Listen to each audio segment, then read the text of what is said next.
खर मास 2026 आरंभ हो चुका है। तो हम आपको बता दें, आप लोगों का बहुत बड़ा प्रश्न बार बार आ रहा है कि खर मास में नवरात्रि आएंगे तो क्या हम नवरात्रि व्रत कर सकते हैं। खर मास में क्या करना है क्या नहीं करना है, जैसे कि गृह प्रवेश, भूमि पूजन, भूमि भवन, वाहन खरीदना ठीक रहेगा या नहीं।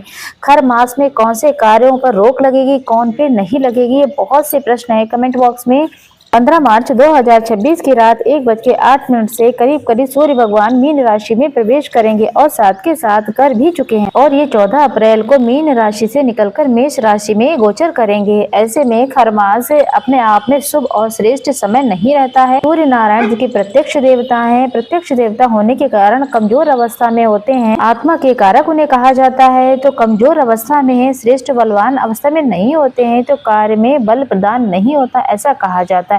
साथ ही हमेशा देखा जाता है कि गुरु ग्रह की मजबूती के स्वरूप में और सूर्य नारायण की स्थिति को किस स्वरूप में जाना जाता है, उसी के अनुसार हिंदू धर्म में शुभ कार्य को किया और प्राथमिकता दी जाती है। परंतु खरमास आरंभ है, ऐसे में भारी दुविधा आती है, क्या करें और क्या ना करें।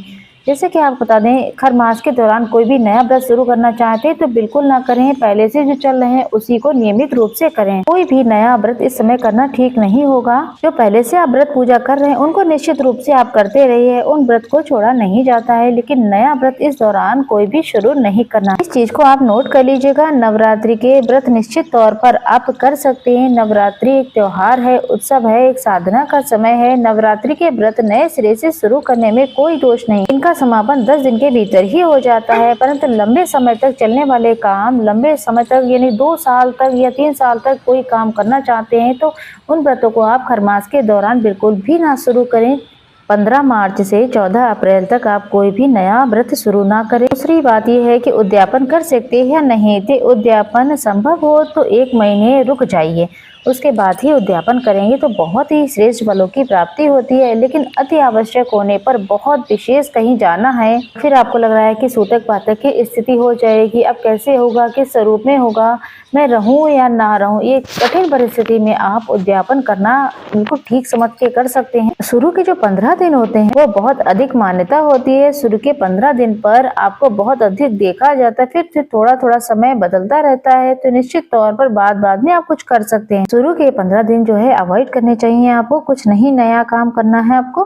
खरमास अर्थात मल मास के दौरान किन नियमों का आपको पालन करना चाहिए ये भी आप जान लें। जैसे कि खरमास में सूर्य भगवान कमजोर अवस्था में होते हैं, नहर प्रवेश इस अवस्था में बिल्कुल ना करें, इस चीज को नोट कर लें। जैसे हम गृह प्रवेश करते हैं वह शुभता के रूप में नहीं होता, ऐसी मान्यता है। चैत्र का महीना है वह खरमास के हिसाब से और चैत्र के महीना गृह प्रवेश के हिसाब से ठीक नहीं होता। इसके बाद बैसाख का महीना होता है, वो बहुत शुभ होता है गृह प्रवेश के।